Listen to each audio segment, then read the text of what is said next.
Alright, magandang araw po sa inyong lahat mga kababayan. Batang Maynila to, it's Baste Duterte. Nagsalita na mga kababayan.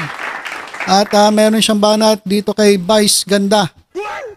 Kasi 'di ba, merong mga nananawagan yung iyakin na didilis na Dabawenyo, sabi niya baka naman daw pwede na etong si Vice Ganda ay gawing persona non grata diyan po sa Davao City.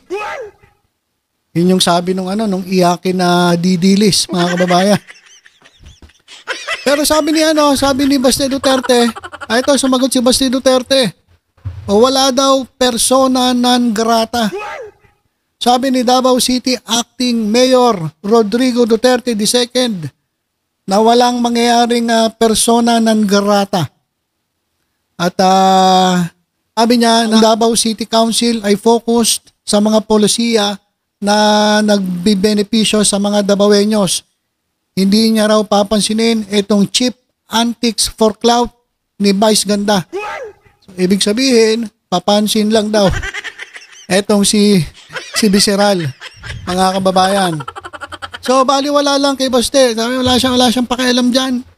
Huwag mong papansinin yan si Visceral, si Vice Ganda, papansin lang yan. So, dun po sa sa didilis na iyakin, sorry ka, walang mangyayaring persona non grata. Kasi naman kayo, masyado kayong iyakin eh. Huwag masyadong iyakin. Pag bumanat si Visceral, si Vice Ganda, banatan nyo rin. Ganun lang naman yun. Hindi yung iiyak kayo, tapos magsusumbong kayo sa mayor ninyo. Hindi naman kayo papansinin ng mayor ninyo kasi tama naman si Baste for the first time. Tama naman si Baste. Diba? Mag-focus etong mayor, ang vice mayor, lahat po ng konsehal dyan po sa Davao, mag-concentrate, mag-focus dito sa polisiya na makakatulong po sa mga Dabawenyo. Tama po yan. Sana yung salita na yan, totoo. Kasi baka salita lang at hindi naman nangyayari. Sana po talagang totoo na nagbebenepisyo ang mga Dabawenyos at meron talaga kayong mga polisiya na nakafocus po sa mga tao. Kasi parang tingin ko parang politika lang, sa politika lang kayo nakafocus sana naman totoo yung sinasabi ni Baste Duterte. So walang persona non grata. Cheap daw, cheap antics for clout, papansin at cheap etong si Visceral, etong si Vice Ganda. Ayon kay acting Vice Mayor Baste Duterte. So tapos na tayo kay Rodrigo Duterte, yung banat ni Vice Ganda. Ito pa lang si Visceral ay may banat din kay Marcoleta. Walang talaga. Pinagbabanatan. Ito si Marcoleta, alam naman natin may talagang galit etong mga ABS-CBN stars dito kay Marcoleta dahil si Marcoleta mga kababayan ay isa sa talagang nagbasura ng franchise ng ABS-CBN. Talagang gigil na gigil yan si Marcoleta dyan sa ABS-CBN. At yung prangkisa, yan nga po ay pinatay po ng grupo ni Marcoleta. At dahil dyan, kaya siguro may banat etong si Vice Ganda. Doon pa rin sa concert mga kababayan doon pa rin sa concert kaya ang daming pasabog Ang daming pasabog doon. Tuwa-tuwa yung mga tao mga kababayan. Halos lahat doon mga kakampings ito, panoorin natin yung banat niya kay Marcoleta. Yan na yun, wala na? Meron pa. Ate, ba't ang dami? Sinasabi ko na nga ba? Uy, putang ina yun, hindi ko nilalabas. That's a very private picture! Wow, Senator Grace, tawang-tawa. Wow, sige nga, titigil mo nga si Marcoleta, tingnan ko kung matatawa ka.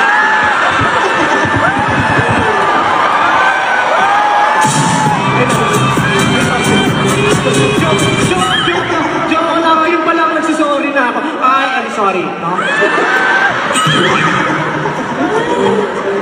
Grabe guys kakapapacial ko lang yan, kaya bukas yung force ko, inusukan.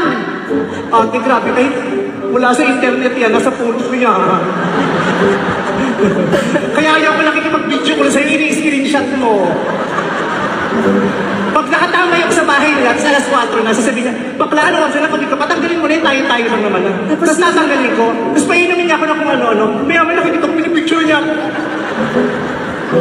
Wow. Okay, so yan mga kababayan yung yung banat niya kay Marcoleta. So, simple lang naman yon. Nilait niya lang. Nilait niya lang si Marcoleta kasi naglabas nga si Regine ng litrato. Ito mga kababayan, litrato niya, stolen shot. At syempre, pangit yung itsura, stolen shot kasi alam mo naman si Vice Ganda, medyo gumaganda yung itsura niyan dahil sa mga makeup. So, stolen shot, dahil dito sa litratong ito, nandun pala nanonood si Senator Grace po. O sabi niya kay Senator Grace po, tawan-tawa si Senator Grace po matawa ka kaya kapag nakita mo yung mukha ni Marcoleta. So, ayun po yung simpleng banat kay Marcoleta, pero sa tingin ko naman hindi papansinin ni Marcoleta yan. Diba? Pero may banat din siya kay Marcoleta. Talaga may pinagdadaanan etong si Vice Ganda o pati yung ABS-CBN dito kay Marcoleta. Kasi huwag niyong kalilimutan mga kababayan. Isa po si Marcoleta sa talagang pumatay ng prangkisa ng ABS-CBN. At ngayon, eto naman si Marcoleta ang nanguna para patayin ang impeachment complaint laban kay Sara Duterte. Kaya sabi ni Vice Ganda, ang pangit. Pangit din niya si Marcoleta. Kung si Senator Grace po ay natatawa dito sa mukha ni Vice Ganda, sigurado matatawa siya sa mukha ni Marcoleta. Yan po yung yun po yung isa pa sa banat ni Vice Ganda dyan po kay Marcoleta. Alam ko si PBBM binanatan din ni Vice Ganda pero hindi ko pa nakikita yung video. So, yan mga kababayan. Wala pong wala pong persona non grata at bumuelta etong si Baste Duterte at sinabihang papansin lang etong si Bisiral.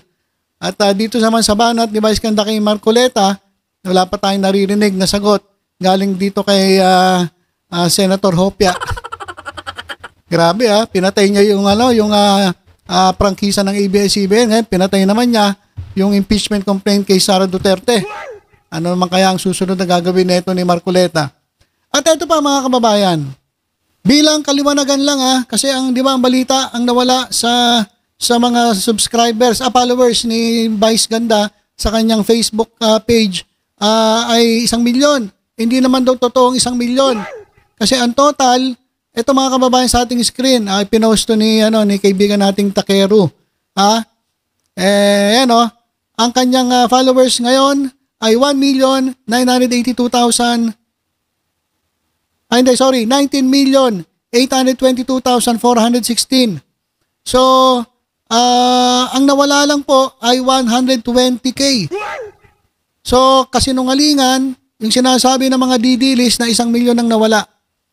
Sa numero lang kasi sabi ko nga sa inyo sa Facebook hindi naman nilalagay doon sa sa yung exact total ng followers naka-round off yan So 20 million nung nakaraan tapos naging 19 million. Pero ang totoo, ang nabawas lang mga kababayan ay 120K.